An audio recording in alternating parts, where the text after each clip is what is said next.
Hello everyone, this is Gabe Nedwick with my conflict training presentation for MPA 545 Conflict Resolution and Labor Negotiations at California Baptist University for Professor Curtis's class.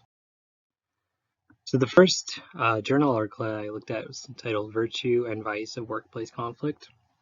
It basically talked about how workplace conflict emerges when someone perceives that their goals or values or opinions are being thwarted by somebody else that they work with. The article goes on to say that some of the positive outcomes of conflicts can occur, but there are also other negative outcomes that can also occur on another level when you look at the group level involvement and the individual stresses that can occur. The article says that it's difficult to assess whether conflict has positive effect or when you assess the causes to one, it's like comparing apples and oranges. Some of the positive consequences of conflicts can include, or some of the negative consequences of conflict are time to task. It adds time to whatever the project is or the task that the group is working on, and also the overall health and well-being, the stress and burnout that can occur with the individuals. The video that I looked at was titled Conflicts in the Workplace, Solutions and Sources. It basically said that when there's conflict in the workplace, that we shouldn't assume the worst of what's going on. If we're seeing conflict that's happening, we should always deal with the conflict. And it has a lot to do with the temperament of the people involved with conflict. If we don't engage with people, there's no conflict, which it says in the video. I'm not entirely sure I agree with that, just because it's difficult to completely remove yourself given the situation or the environment that you're in. It also says that one way that we can deal with conflict in the workplace is to appeal to mutual self-interest. Obviously, if you're working closely with somebody, you don't want to have conflict with them, so you kind of want to appeal to that self-interest that you have with the people.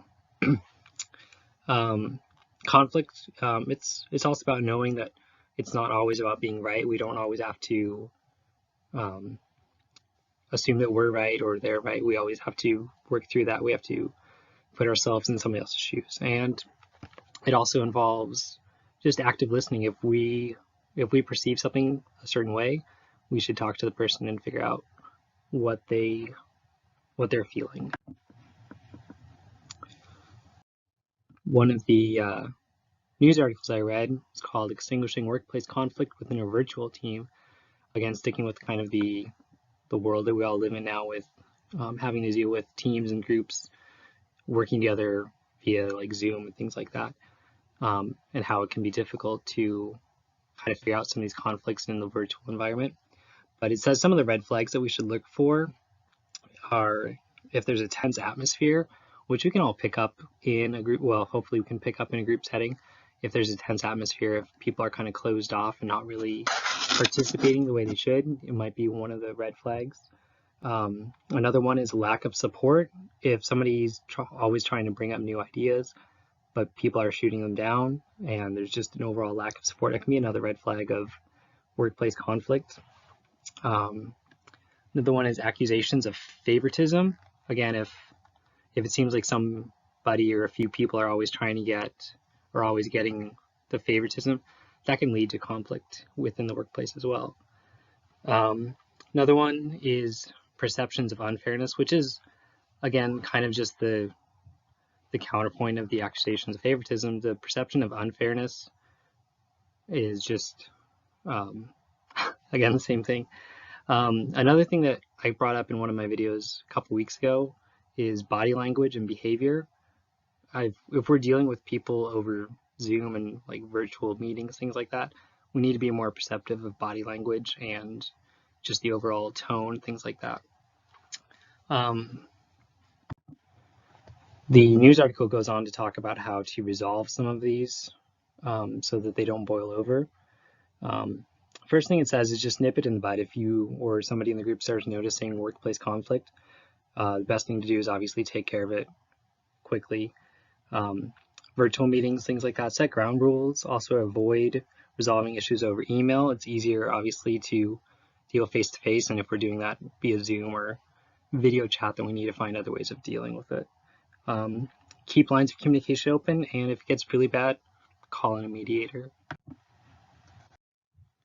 The final news article I checked out was 5 tips for conflict management in the workplace, and this again gives 5 tips for dealing with conflict in the workplace. So some of the tips from this article are de-escalate immediately, which goes back to some of the ideas of some of the other articles and things like that. We don't want things to boil over. The next point is identify and react to what's going on. If we see conflict, we need to, again, going back to the other articles, nip it in the bud. We need to identify it and react to it quickly. We also need to recognize what conflict is, how it happens, and then look to prevent it. And we have to, in situations where we're dealing with people in the workplace, listen more, talk less. We want to know what people are going on or what people are dealing with, which goes back to the second, to the video that I talked about active listening. And the 5th point that this news article made was don't be party to it. Don't get into conflicts within the workplace if you can avoid it. So my example is just within a department. If people are working in a department, it can feel sometimes that somebody's pulling more weight than they need to, or more weight than other people are, and it can cause conflict between individuals or between groups. So in this situation, if I were in a management role in this point, I would pull the 2 people apart and talk to them, try and work through the situation, and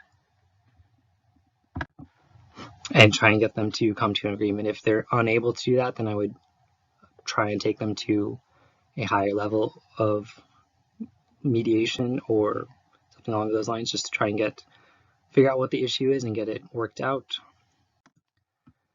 And here are all my references. They're also going to be included at the top of my post. So thanks for watching. Have a great week.